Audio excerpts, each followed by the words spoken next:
Yo, what's good everyone? Welcome back to the channel. Today I'm going to be breaking down the Nhl Dfs slate for Thursday, December 22nd. We got ourselves another 7-game slate here tonight, where I'm going to go through a couple of my favorite line stacks, some of my favorite individual plays, and some of my favorite value plays, and then we'll wrap up the video talking a little prize picks. With that being said, let's dive into my spreadsheet here. And we're going to kick things off here like we always do in the top left-hand corner with those highest implied game totals, where you can see 2 of these games are coming in with an implied total of 6.5 goals, 3 games coming in at 6 goals even, and then 2 games there coming in at 5.5. And then take a look down here at the Vegas odds, where you can see each team who's favored to win tonight. With that being said, let's dive into a couple of line stacks that I like here for tonight, starting with that first line for the Boston Bruins. We got Bergeron centering Marchand and DeBrusk. Now this first line here hasn't put up crazy numbers for Boston as of late, but they have been consistent all year long, and they're capable of having a big game really on any given night. We actually saw that last game where they combined for 2 goals, 3 assists, 5 points,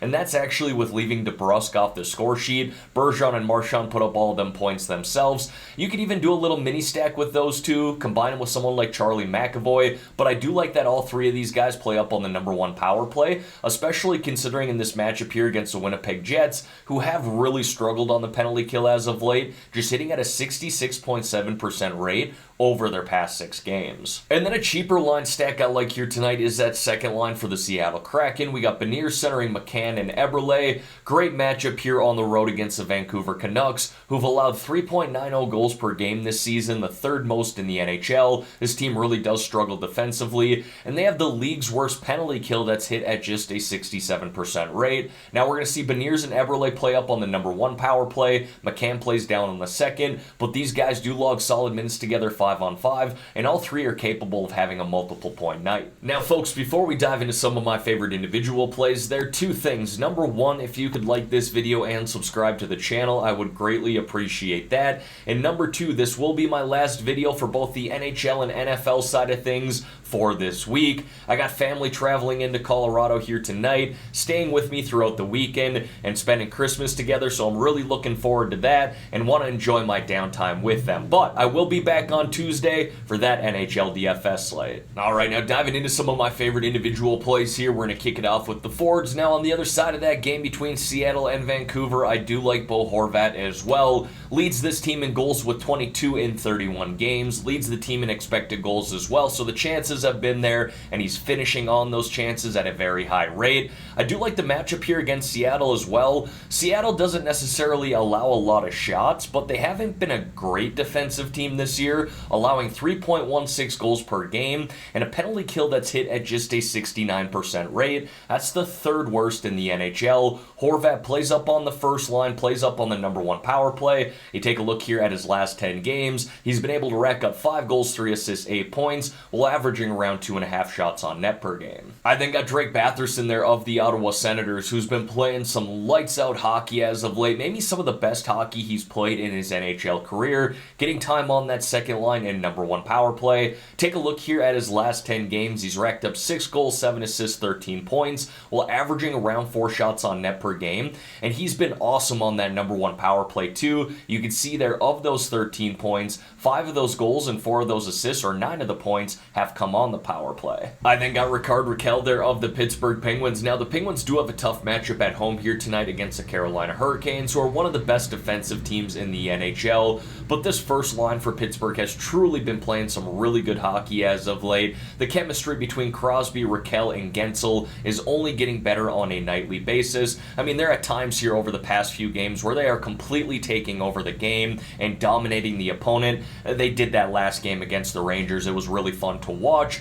And I go with Rakell here over Crosby and Gensel because number 1, he's the cheapest of the 3 and really has the same amount of opportunity, obviously playing on that first line with those guys and playing on the number 1 power play. Yeah, by the end of the year, Crosby and Gensel are going to have more points, but Rakell is going to get his fair share as well. You can see here over his past 10 games, 4 goals, 4 assists, 8 points, while averaging around 3.5 shots on net per game. Next, I got Vinny Trocheck there of the New York Rangers. Like that price tag of $5,400 for a guy who's currently riding a 5-game point streak. Now, if you look online here, it's going to say that he's down on the third line, but he's playing with Chris Kreider, playing his normal 18 to 20 minutes, so I would deem them the second line, and he's still getting time on that number 1 power play. Like I said, he is riding a 5-game point streak right now, but been solid in his past 10 games, where he's racked up 3 goals, 9 assists, 12 points. He has taken a step back in the shooting department, but he is very capable of having 4 or 5 plus shots in a game. Let's hope he can get back on track here tonight against the New York Islanders. And then I got Adrian Kempe there of the Los Angeles Kings, who's starting to find his game here again as of late, playing up on that first line in number 1 power play, pulling open his last 10 games here, but you can see over his past 6, he's racked up 4 goals and 2 assists, and starting to shoot the puck a little bit more as well, and still logging his normal minutes from around 18 to 20 minutes, so a lot of opportunity, and I don't mind the matchup here against the Calgary Flames at home. The Flames have been up and down this year, but have certainly been susceptible defensively this year, and goaltending has been a little bit hit or miss as well. Now, moving over here to the defensemen, and look, there are quite a few top-tier defensemen on this slate, but I really don't foresee myself forcing to spend up at this position here tonight. I would rather pay up at the forward position and think there's quite a bit of value here for defensemen. I got a handful of honorable mentions there in the notes, but one guy I would be willing to pay up for is Thomas Chabot of the Ottawa Senators, and really stacking him up with forwards on that number 1 power play, because this power play for Ottawa has not just been good here over their past 5 to 10 games, they've been great over the past month, scoring at a 36.2% rate over their past 14 games, and Chabot is someone who can get on the score sheet on a nightly basis. You can see there over his past 10 games, 4 goals, 5 assists, 9 points, including 6 of those points on the power play, while averaging around 3 shots on net per game. Now, another power play that's been really good here over the past month has been the Los Angeles Kings power play, where they've scored at a 30.4% rate in their past 14 games. Doughty's really a defenseman who can rack up DraftKings points in a number of different ways, but if we take a look here at his past 10, you can see he's racked up 1 goal, 7 assists, 8 points, with 5 of those points coming on the power play. This is a guy who logs massive minutes as well, not only on the power play and 5-on-5, but he gets time on that penalty kill too. You can see they're averaging around 25-26 minutes per game. I then got Dmitry Orlov there of the Washington Capitals. Now, this is not a guy who gets highlighted on the spreadsheet all that much, and if he does, he's usually listed as an honorable mention. But the way he's played here over his past 5 games, especially when it comes to racking up DraftKings points, he was worth noting at this price here, $4,300.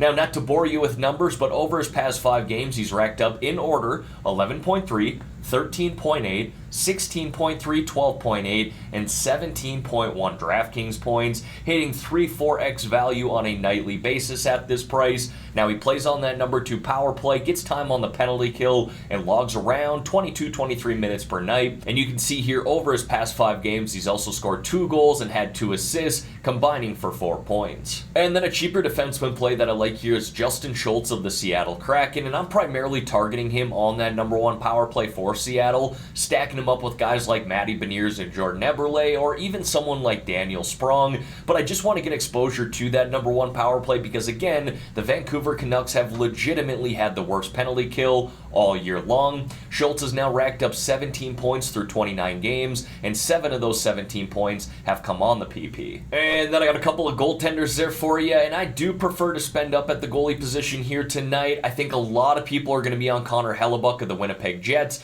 He's $6,900. Look, that is way too cheap, but I'm not thrilled about playing him against what has been the best team in the NHL this year, the Boston Bruins.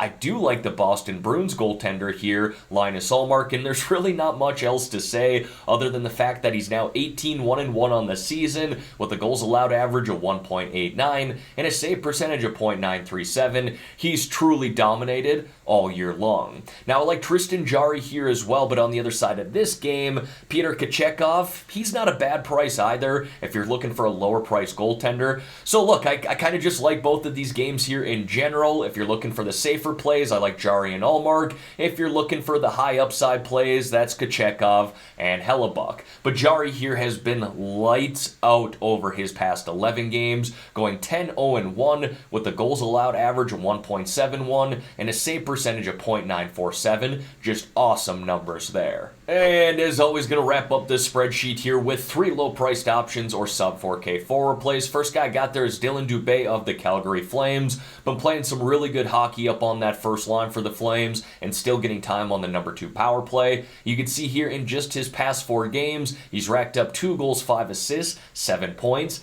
damn near averaging 2 points per game. Next is Connor Garland of the Vancouver Canucks, playing on the first line and will be on the number 1 power play, assuming that Elias Pettersson is out again tonight. If PD is back, Garland will likely get shuffled down to the number 2 power play, but I still like him at this price here, $3,500. He's now got 2 goals, 2 assists, 4 points in his past 6 games. And then Daniel Sprong, just like Justin Schultz, I'm targeting him on that number 1 power play for the Seattle Kraken. He's got 8 goals, 9 assists, 17 points through 24 games this year, including 7 of those points on the number 1 power play. And then to wrap up the video here, we'll talk a little prize picks. Gonna keep this short and sweet though, because I am getting this video out very late. What I will say here is I have no idea why Kevin Hayes is at 2.0. He should at the very least be at 2.5 if you're trying to take advantage of that. By the time I get this video out, you're probably only going to have about 15 minutes to tackle that anyway. Let me go through the rest of these picks here like I always do my research, and I'll let you know my final picks in a comment below on this video. I'll be sure to pin that comment as well, and don't forget, I am posting these picks in my Discord channel too, and if you want to join that, there's a link to do so in the description below. Now, for those of you who have not signed up for Prize Picks yet but want to get in on this action, I got a promo code that you should definitely take advantage of. When you're signing up, use my promo code GRIFF.